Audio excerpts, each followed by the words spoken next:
نامه به تیتوس باب 1.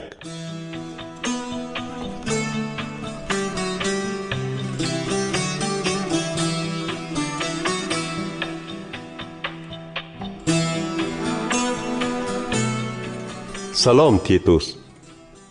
من پاولوس خدمتگار خدا و فرستاده عیسی مسیح وظیفه دارم که ایمان انتخاب شدگان خدا را استوار گردانم. این چنین راستی را به آنها تعلیم دهم که خدا ترسی را می آموزاند. این راستی به آنها امید می بخشد که حیات ابدی را صاحب شوند. خدا پیش از آفرینش عالم قرار کرد که حیات ابدی را به ما می دهد و او هرگز دروغ نمی گوید. حالا خدا در وقت و ساعت مناسبش پیام خود را آشکار کرد که آن با فرمان خدا نجات دهنده ما به من سپرده شده است تا که آن را به آدمان اعلان کنم. به تو فرزند حقیقیم که هر دویمان در ایمان شریک هستیم، فیض و مهربانی و صلح و آسایشتگی خدا پدر و نجات دهنده امان عیسی مسیح را خواهانم. تو را برای آن در جزیره کریت مانده آمدم که کارهای باقی مانده را به انجام رسانده موافق فرمان من در جماعت ایمانداران هر شهر راهبران را تعیین نمایی. لیکن شخصی که او را راهبر جماعت ایمانداران تعیین میکنی باید بی عیب باشد. او باید به زن یگانه‌اش وفادار باشد. این چنین فرزندانش باید ایماندار باشند تا که کسی آنها را در بداخلاقی و بی اطاعتی عیبدار کرده نتواند. سردار که کارهای خدا را نظارت می کند باید شخصی بی عیب باشد. او باید هوا بلند، بدقهر، می پرست، جنگره و چشم گرسنه نباشد. برعکس وی باید مهمان دوست باشد و نیکی را دوست دارد. او باید با اندیشه و با انصاف باشد. همچنین خدا ترسانه زندگی کند و خود را اداره کرده تواند. او باید به پیام راستی تعلیم گرفته‌اش وفادار باشد تا که با تعلیمات سالم دیگران را روح بلند کند و مقابلان راستی را سرزنش نماید. بسیار شخصان بی اطاعت، بیهوده‌گوی، فریبگر، مخصوصاً آنهایی هستند که برای نجات یافتن ختنه لازم است میگویند. تو باید چنین آدمان را منع نمایی، زیرا آنها با تعلیمات چیزهایی که آن را نباید تعلیم داد به خاطر فایده خود تمام اعضایان عائله ها را از راه میزنند. حتی پیغمبر از بین خود کریتیان میگوید که اهالی جزیره کریت همیشه دروغگوی، حیوانهای وحشی و شکم پرستان تنبلند. این گفته ها درستند. برای همین تو تیتوس چنین آدمان را سخت سرزنش کن تا که ایمانشان سالم باشد و به افسانه های یهودیان و فرموده های آدمانی که از راستی روی گرداندند گوش ناندازند. برای صافدلان همه چیز پاک است، اما برای کسانی که دل سیاه و بی ایمانند یگان چیز پاک نیست، زیرا هم فکر و هم وجدان آنها ناپاک است. آنها میگویند که خدا را میشناسند اما با کارهای خود او را رد میکنند. آنها بی اطاعت بوده یگان کاری نیک کرده نمیتوانند.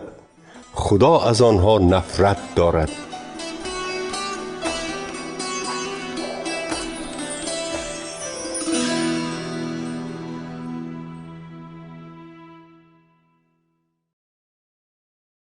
باب 2.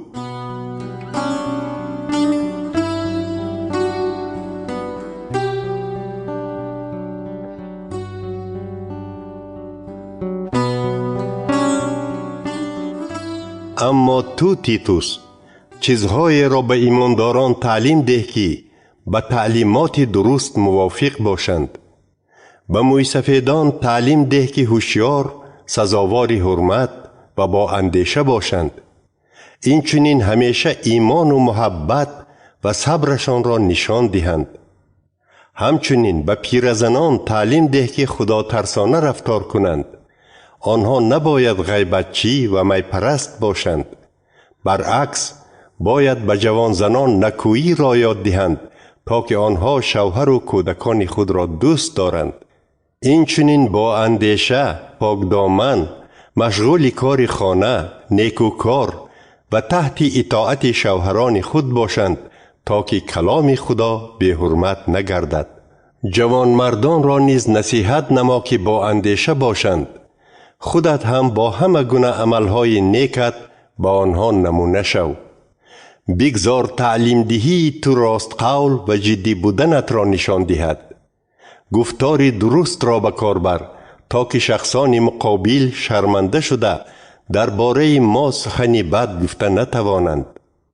به غلامان بگو که باید همیشه به خوجینان خود اطاعت کنند و کوشش نمایند که از هر جهت به آنها پسند آیند. گپگردانی یا دزدی نکنند، برعکس خود را شخصان باورناک و نیک نشان دهند. رفتار خوبی آنها را دیده دیگران به تعلیمات درباره خدا نجات دهنده ما جلب می شوند. زیرا فیض و مهربانی خدا که به همه آدمان نجات می آورد ظاهر شده است. این فیض و مهربانی به ما تعلیم می دهد که خدا ناترسی و هوس‌های دنیوی ما را ترک کرده در این دنیا خردمندانه و راستکارانه زندگی کنیم و خدا ترس باشیم. در عین حال انتظار امید روز پرشکوه، یعنی با تنتنه برگشتن عیسی مسیح که خدای بزرگ و نجات دهنده امان است باشیم. او جانش را برای ما فدا کرده ما را از تمام بدکاری ها آزاد نمود. اینچنین ما را از گناه هایمان پاک ساخته خلق خود گرداند تا که برای اجرای کارهای نیک با غیرت باشیم. تیتوس، تو این چیزها را تعلیم داده نصیحت نما، با تمام قدرت آنها را اصلاح کن و نگذار که دیگران نسبت به تو بی‌حرمتی کنند.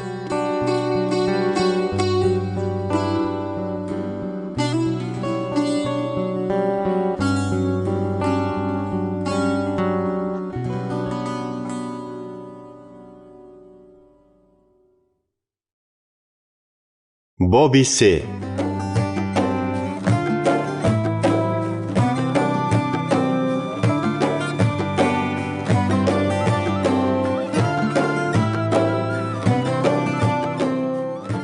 به ایمانداران خاطر رسان نما که به حکومتداران و سروران اطاعت کنند.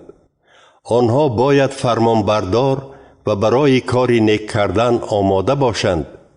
ایمانداران نباید درباره یگان کس بدگویی کنند. برعکس باید از جنجال دوری جویند، صلحجو و نسبت به همه آدمان نرم دل باشند.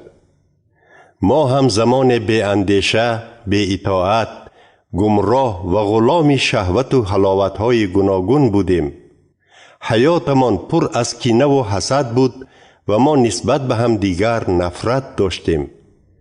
اما هنگامی که مهربانی و انسان دوستی خدا نجات دهنده ما ظاهر شد، او ما را نه به خاطر کارهای نیکمان بلکه از روی رحم و شفقتش نجات داد.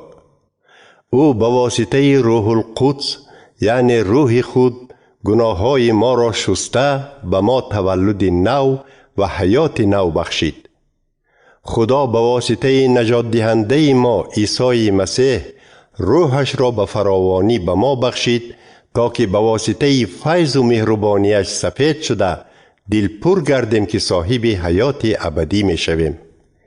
این سخنان درستند و من می خواهم که تو به این چیزها اهمیت مخصوص دهی تا آنهایی که به خدا باور می کنند اندیشه کرده به کارهای نیک مشغول شوند. چون این تعلیمات برای آدمان خوب و فایده آور می باشد. از محاکمه های ابلهانه، نسبنامه های اجدادان و از بحث ها درباره شریعت موسی دور باش. این کارها بی‌فایده و بی‌ارزشند. اگر کسی در بینتان جدایی اندازد او را یک و دو بار آگاه کن و دیگر با او کاردار نشو. چون این آدم گمراه شده به سبب گناههایش به خود حکم جزا برآورده است. هنگامی که به نزدت یا ارتماس یا تخیکاس را میفرستم، کوشش نما که زود به نزدم به شهر نیکوپولیس بیایی، زیرا من قرار دادم که این زمستان را در اینجا گذرانم. همه طرفه کوشش نموده برای سفر زناس حقوقشناس و اپولوس یاری رسان تا که آنها از چیز کمی نداشته باشند. بگذار ایمانداران کریت به کارهای نیک داده شدن را یاد گیرند تا در محتاجی دیگران یاری رسانند و بی‌ثمر نباشند. همه همراهان من به تو سلام می رسانند. به ایماندارانی که ما را دوست می دارند سلام رسان. بگذار فیض و مهربانی خداوند با همه شما باشد.